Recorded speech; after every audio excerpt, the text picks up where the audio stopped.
Ei vaan kyllä se on vaan kun olutta juo, niin rupeaa elämä maistumaan. Sen avulla selviydytään tiukoistakin paikoista. Niin. Tämäkin reissussa on todista. Ei me eilen käytäis välttämättä selvitty ilman kaljaa. Niin, siinä olisi muuten... Siinä olisi voinut niinku ruveta vituuttaankin jossain vaiheessa, jos se ei olisi niinku kaljaa vetänyt naamaa. Kyllä. Pistahettiin siihen vähän alas. Niin, ja siellä vähän juotiin. Käytiin jo kaukana kumminkin. Varmaan 10 kilsaa käveltiin. No mehän pystytään mittaamaan se tuolla. Päästään. Se on semmoista siksakkia ollut. Niin, sitä ei edes tiedä mitään reittiä, me ollaan kuljettu sitä. Tiedä itekään.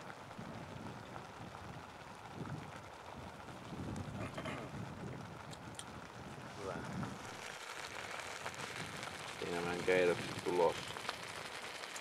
Part 1.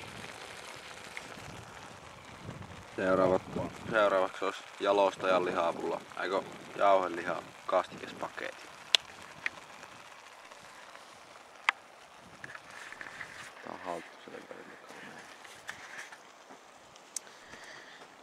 Joo.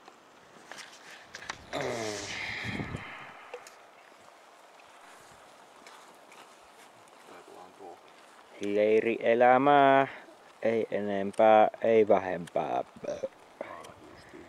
Juhokin siinä vain puukolla vuoleskeli.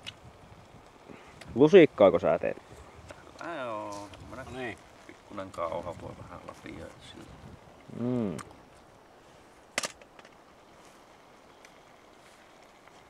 Valvohan Juho, ettei tuo pala pohjaan, mä katkeen vettä.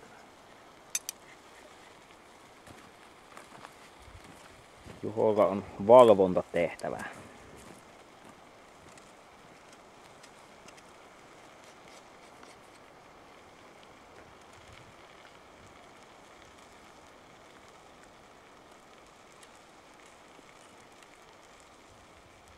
Mikä buuki? Ja hyvä puuki tässä. Hyvä. Teltat on jo nipussa.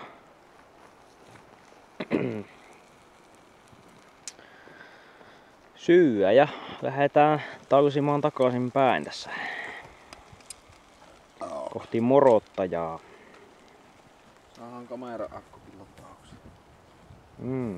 No niin, nyt nälkäisimmät. No niin.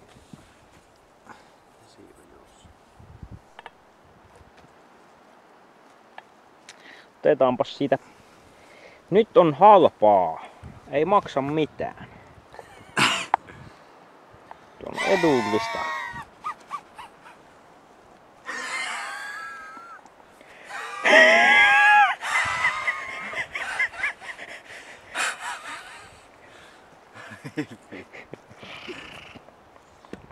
Täällä on muuten ihmisen pääsi koukku. Ainakin kaupunkilaistuneen pää. Niin.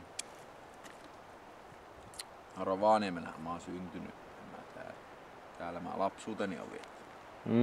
Tai siis kaikki lapsuuteni kesä. Niin.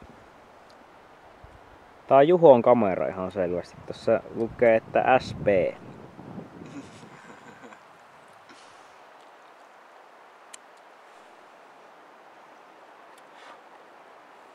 Hyvä.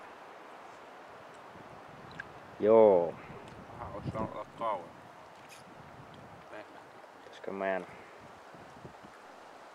pitää huili tän kuvauksen suhteen?